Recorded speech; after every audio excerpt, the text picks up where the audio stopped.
E aí, vamos mergulhar nessa história? Porque a nossa explicação de hoje vai desvendar um mito histórico gigante.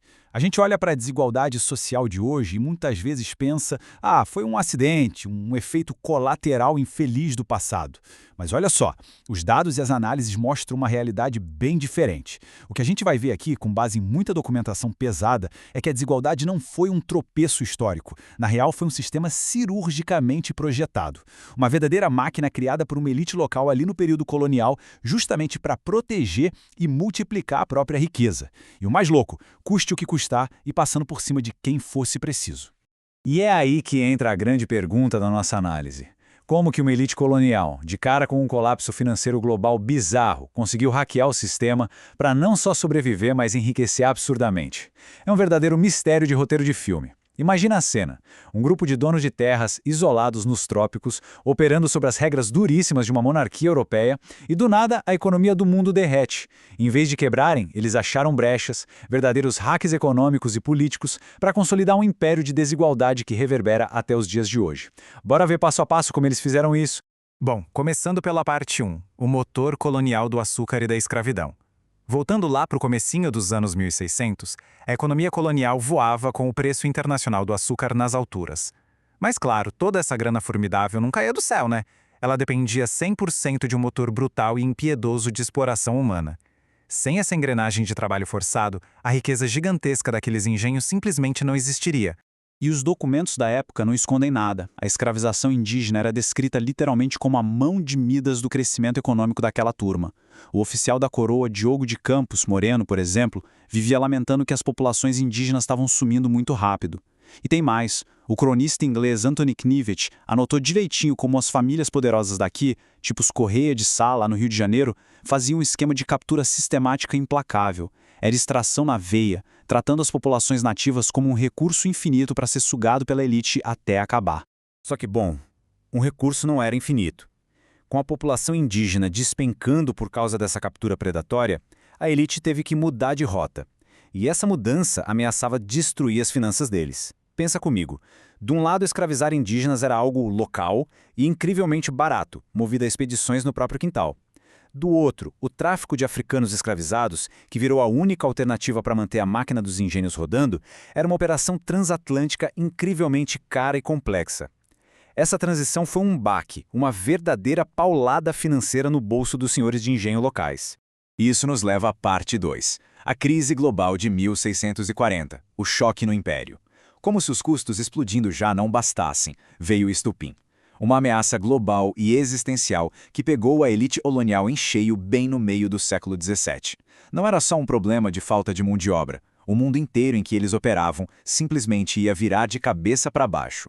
Dá uma olhada em como as coisas desmoronaram num efeito dominó impressionante nessa linha do tempo. De 1618 a 1648, a Guerra dos 30 Anos estava sacudindo a Europa. Nisso, os holandeses aproveitam e invadem territórios cruciais em Pernambuco, estendendo o domínio de 1630 a 1654. Mas o golpe fatal mesmo vem em 1640, com a restauração portuguesa. Quando Portugal rompe com a Espanha, a colônia perde na hora o acesso à prata de Potosí. Imagina a cena, toda aquela prata que fazia o comércio girar sumiu quase do dia para a noite, secou a artéria financeira da economia local. O resultado disso, um estrangulamento econômico brutal. O preço global do açúcar despencou por causa da concorrência dos novos produtores caribenhos. Ao mesmo tempo, o custo da mão de obra importada bateu no teto. Tudo isso rolando numa época de falta absoluta de dinheiro físico de prata. Do nada, aquela elite toda poderosa, cheia de terras e engenhos, ficou sem um tostão furado na mão. Prensados entre custos astronômicos, concorrência pesada e falta total de liquidez. A falência parecia o único caminho lógico, certo? Errado.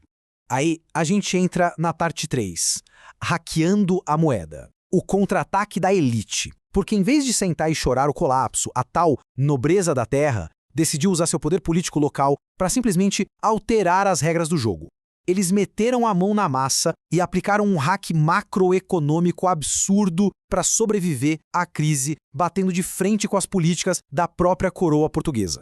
Olha a genialidade perversa do esquema em 3 passos. Passo 1, usando as câmaras municipais, a elite exigiu e conseguiu desvalorizar a moeda local em relação à moeda de Portugal. Passo 2. Os grandes comerciantes europeus chegam nos portos cheios de produtos de luxo, esperando encher os bolsos de prata. E aí vem o passo 3, a inversão. Como a moeda daqui agora era considerada podre lá fora, os europeus recusavam o dinheiro. A jogada de mestre, a elite local forçou legalmente esses comerciantes a aceitar o açúcar brasileiro, que estava encalhado como forma de pagamento pelos produtos e pelos cativos.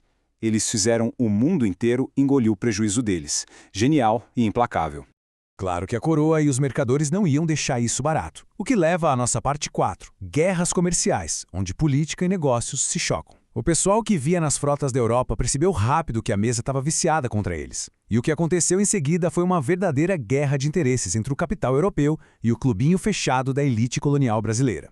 Dá para ver as táticas dos dois lados claramente aqui nesta tabela. Os comerciantes da Europa simplesmente cruzaram os braços para o açúcar do Rio de Janeiro, que tinha uma qualidade menor, e começaram a mandar os navios tudo lá para a Bahia. E a elite do Rio, como eles tinham a câmara na mão, eles surtaram. Fixaram o preço do açúcar artificialmente na canetada mesmo. O auge da loucura foi em 1678. Um oficial local, Inácio da Silveira Vilas Boas, simplesmente bloqueou as frotas no Porto do Rio. Literalmente trancou os navios. Ninguém entra, ninguém sai, até os comerciantes comprarem o nosso açúcar com as nossas regras. Foi uma extorsão pesada e oficializada.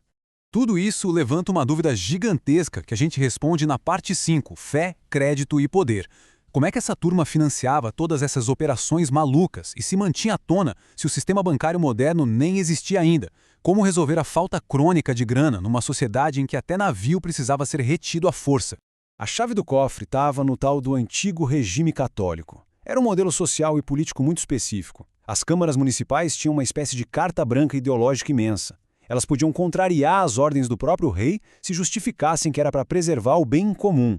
E o mais chocante para nossa cabeça hoje, a desigualdade brutal não era vista como um defeito do sistema. A galera naturalizava isso como se fosse a vontade de Deus. Se a elite estava por cima, governando e acumulando tudo, era porque a ordem divina assim mandava. Super conveniente, né? E aqui que os dados impressionam. Olha esse gráfico com as fontes de crédito na década de 1650 no Rio. De onde vinha a grana? Impressionante, 55% vinha do Juízo dos Órfãos. É isso mesmo, uma instituição de caridade e justiça. A elite dominava esses órgãos e transformou eles num caixa eletrônico particular. Eles pegavam o capital de órfãos das irmandades e injetavam direto nas próprias fazendas para não falir no meio da crise. Eles literalmente usaram dinheiro de caridade como a linha de crédito pessoal deles. E chegamos na parte 6, o projeto de poder e as raízes da desigualdade. Porque veja bem, todos esses hacks que a gente analisou não foram um band-aid temporário para passar por uma década ruim. Eles foram os alicerces definitivos de uma estrutura feita para concentrar riqueza na mão de poucos e não soltar nunca mais. Era basicamente um kit de ferramentas de enriquecimento imbatível. 1. Pegar terras massivas de graça através das sesmarias da coroa. 2. Fixar os preços usando as câmeras para sempre sair ganhando. 3. Sugar os empréstimos das instituições religiosas, como a gente acabou de ver. E 4. O bom e velho nepotismo sistemático. Colocando a família inteira em cargos chaves de justiça, eles garantiam que o Estado agisse como um facilitador VIP para os negócios deles. Isso blindava as famílias contra qualquer ruína econômica. E olha, a prova de que essa manipulação funcionou incrivelmente bem está nos números. Lembra que a gente está falando de uma época de crise global assustadora, falta de prata, mercado em colapso. Ainda assim, o número de engenhos de açúcar no Rio saltou de 103 para quase 140 no finalzinho do século XVII. Foi uma expansão formidável. Eles enriqueceram e cresceram no exato momento em que as regras do livre mercado ditavam que eles deveriam ter quebrado feio.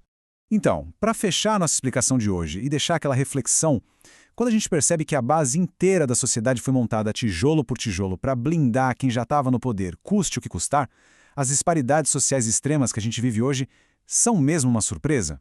Pensa bem, a gente pode ver tudo isso como o eco direto de um sistema que foi hackeado com sucesso há 400 anos. Um hack secular, onde os lucros continuam com os mesmos e os prejuízos também. Fica aí a provocação para a gente nunca parar de investigar as raízes do mundo em que a gente vive.